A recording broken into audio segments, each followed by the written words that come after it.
right, this is Casey. Yeah, we're in the coronavirus pandemic, to tell you the truth. So, as I'm outside, it's been said, cover your face.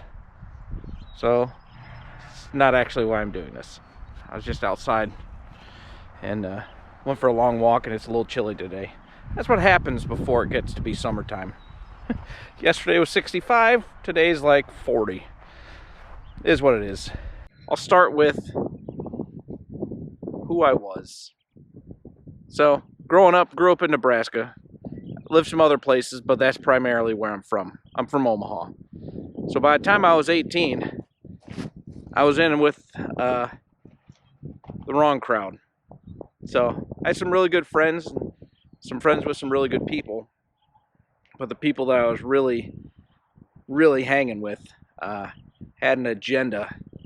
And we were going to be like organized crime drug dealers. And we were going to make money. We were going to have girls. We were going to have parties. And it was going to be awesome. Awesome's probably not the right word for it. In any event, we ended up not doing that. One of my best friends got murdered. I don't share that with a lot of people. But he was in Colorado. One thing led to another. Murder. Okay.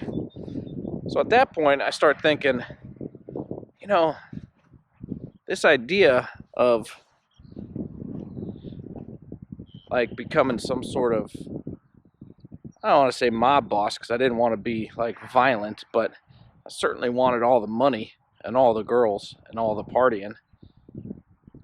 So that seemed like kind of a bad idea, because you're like, I don't want to be murdered. I really don't want to know anyone else that gets murdered. That's really not very fun. So I'm at college, 18 years old, and I just dive head over heels into more drug use, more drinking, like heavy drinking. It's not rare for a college kid, right? But that's what I did.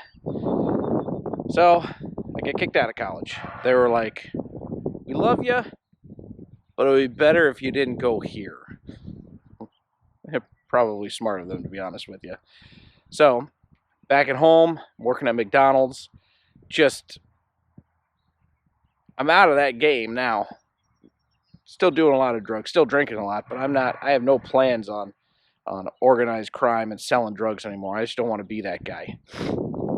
So my parents get an opportunity to move to Illinois. My dad has a tremendous job opportunity. They take it. Now my choice is, do I stay there and just screw off for the rest of my life? Or do I start over new? So I think, you know what? Heck with it. By this time I was 20. I'm gonna go to Illinois. I'm gonna start over. It's a smart thing to do. I'll start fresh and it'll be awesome. So that's what I did. Came to Illinois. Just outside Chicago a little ways. A little town called Streamwood. That's where I've been ever since. Not Streamwood, but that area, the northwest or western suburbs of Chicago. That's where I've been. Okay. Time to chill. Sit down for a moment. So now I'm in Illinois. Turns out, when you move somewhere with no purpose and no friends, it's very easily, that's what I was going to say, but it's very easy to get depressed. That's what happened. So I was going to school, but I was going to community college. And everybody I met, man, they were just not my kind of people. I'd hung out every once in a while, and I just, you're like, oof, not my kind of people for whatever reason. It's not who I'm hanging out with, I'll tell you that much. Even though super depressed, no friends, that's what it was. I had one friend that actually moved here from my school, my hometown, Omaha, but he lived about an hour away, and we'd get together every once in a while. But he wasn't in a good situation. He ended up moving back to Nebraska after a little bit. Relationship he was in kind of crumbled. Probably should have. We're young and stupid, right? But anyway, so now here I am, living in Illinois. depressed. It was terrible. I did not enjoy that. I started searching, like, what is the purpose in life? Because it can't be just sucking every day. Like, okay, so there's 30, 31 days in a month. And then, okay, so 4 or 5 of those days were terrible. And you kind of wish you'd never did more. Maybe one of those days, 2 of those days is really good. This is what I was going through, right? It's really good days. And like, oh man, thank God I was alive to be a part of whatever happened that day. It was so awesome. Then the rest of the days just kind of come and go, and nothing to remember, nothing happened. It was just a day came and gone. I'm thinking that can't be the extent of what life is. Like, are you kidding me? So I start searching. Like, what's the meaning of life? What's my purpose? There's got to be more.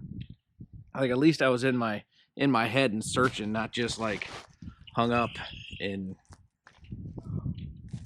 just giving up and deciding things are just what they are. But I had a problem. Those things that I thought I was getting away from my move in Illinois, the drinking and the drugs, turns out you don't run away from those things, because they're actually inside of you and they're a part of you, and they don't just go away. So I started drinking a lot more. Now I'm just drinking by myself, so that's a lot of fun. And I met a few people that I knew I could get some weed and whatnot through. But I was also paying premium on that, so that wasn't the best. Because I didn't really know anybody, but these were people that would find a way to hook me up a little bit. But I finally ended up finding some people I really liked. Like, I ended up working at a Blockbuster Video. And the guy there, Andrew, still his name. And turns out his father's a pastor of a church.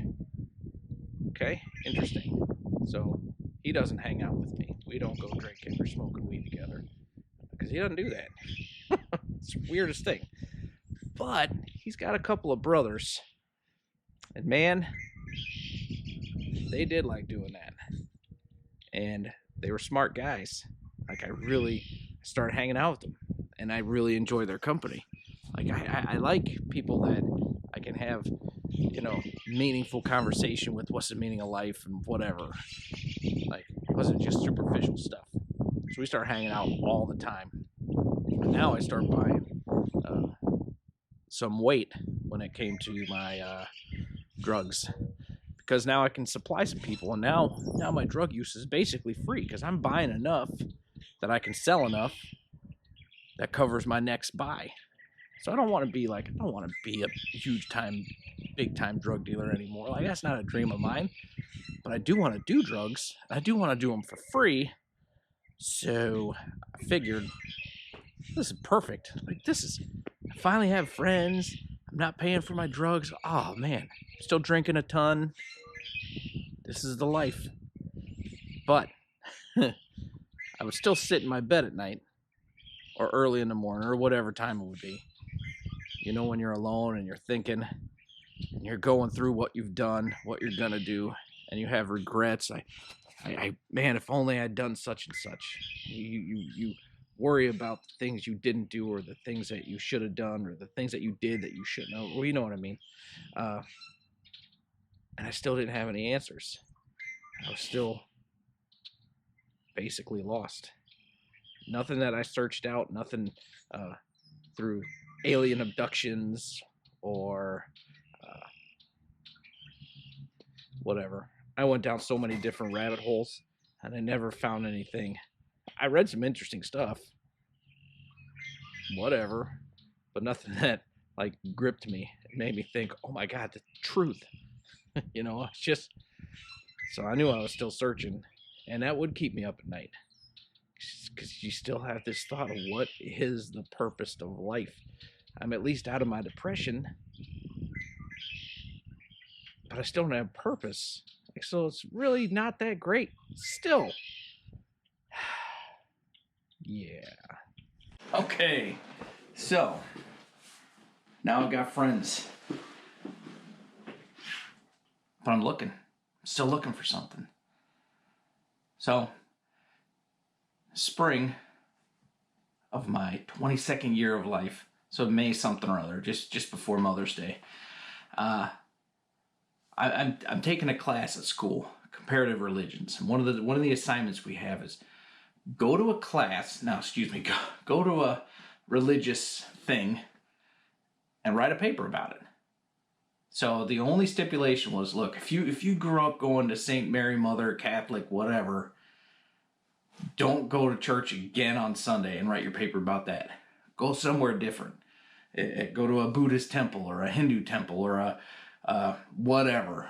The point was, get out of your comfort zone, get out of what you know, and experience something else.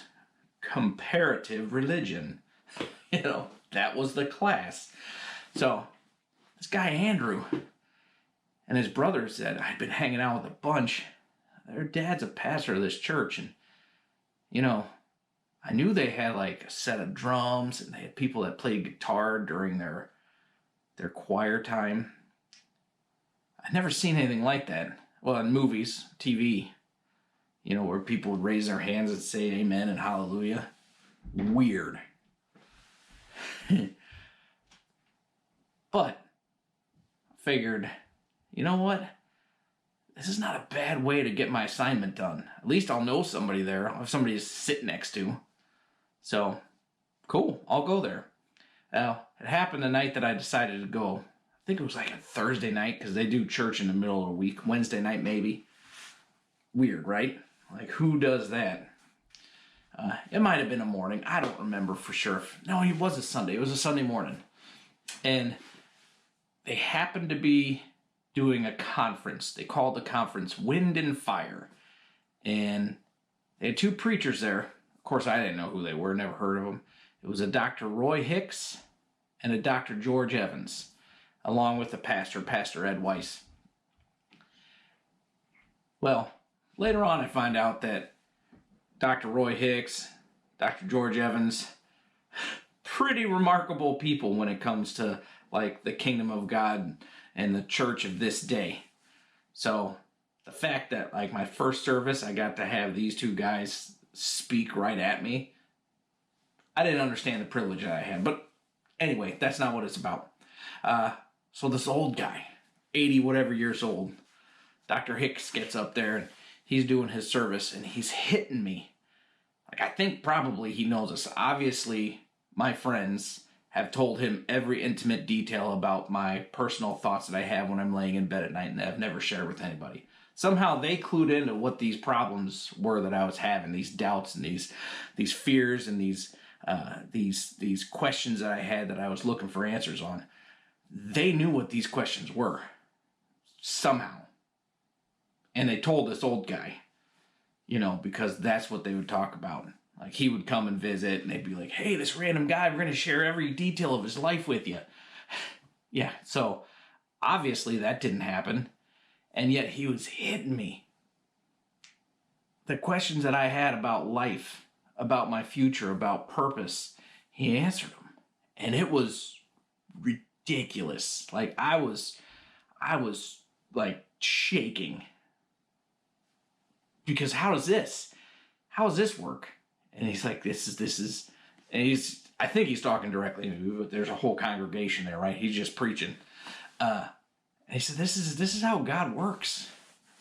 He'll speak directly to your problem. He'll speak directly to your problem. All in the same service, in the same sentence even, or in the same verse, Bible verse that is shared. It says something different to you, and different to you, and different to you, and different to you. And every one of those differences is timely and the answer for what you need right then. So I start getting this revelation of, okay, so God is not this conceptual fantasy, but is real. Like, there's an actual God that has like created stuff and has been working to get me to this point, to this place, to this hour. And he says, anybody who would like to give their life to Christ, and he says, this is how you sit, this is what you say, and this is what you do. If you really mean it, raise your hand and come up front. And me and I don't know, and a couple other people went up front. And this is what I found out. Because I did get born again that day. And this is what I found out.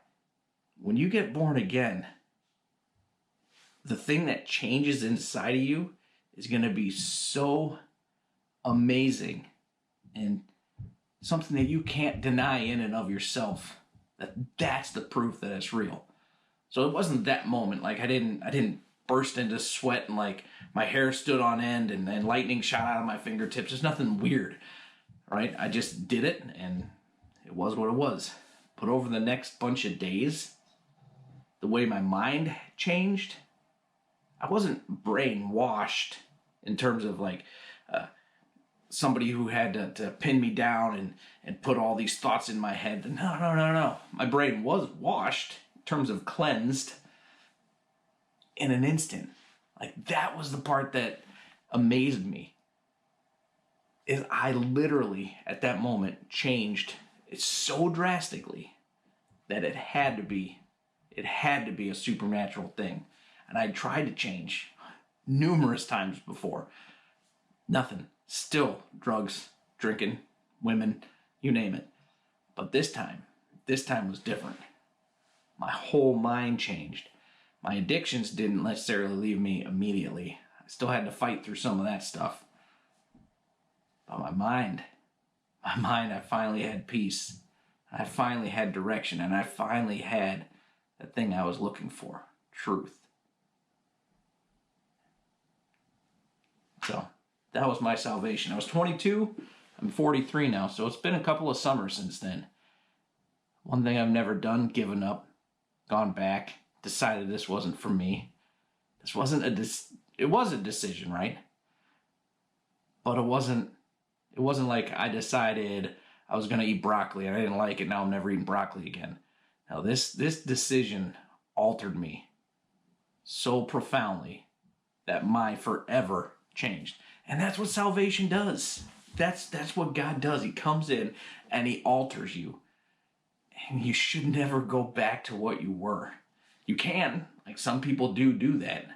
But I didn't grow up in church. I grew up in just a normal everyday life. And I had gotten to the point where I needed truth. I needed something that gave me direction. That wasn't just a job, and it wasn't just politics, or it wasn't just sports, and because all that's cool and all, but that's not eternal. That's not. It wasn't my answer. That's for dang sure. But Jesus Christ, Him crucified, made a way. Says I'm not. Why do I get to be a person of God? Why do I get to be part of His kingdom? His lineage, because I'm not his chosen people. I'm not a Hebrew by blood. But 2,000 years ago, something happened. And even the people, like I was reading in the Gospel of Mark, and Jesus was healing the sick and cleansing people with skin disease and getting people set free who had demonic attachments to their lives. So he was doing all this stuff, and the whole place was amazed. And the cities and the towns were being turned upside down. And even the people were like, there's never been a day like this. This is a day like none other. There's never been a day like this. And what's funny is I hear that right now. We're going through this COVID-19 coronavirus pandemic. And it's true. There's never been a day like this. Not in my lifetime, not in anybody that's alive. There's not been a day like this. But 2,000 years ago, there'd never been a day like this. And God did a mighty work and altered and changed the world forever. So yeah, this pandemic might be something that's never happened before, unprecedented. Not might, is. But God can do something amazing. He did it in my life. He altered me, a guy who had no reason to deserve any of it. He did it for me. So can He do it for this neighborhood? Can He do it for this city? Can He do it for this country? This globe? Yeah, absolutely. He's done it. He's done it. So that's my salvation story. All right, be good. Such a cool way to end them videos, to go like that. Everybody else can use it if they want to.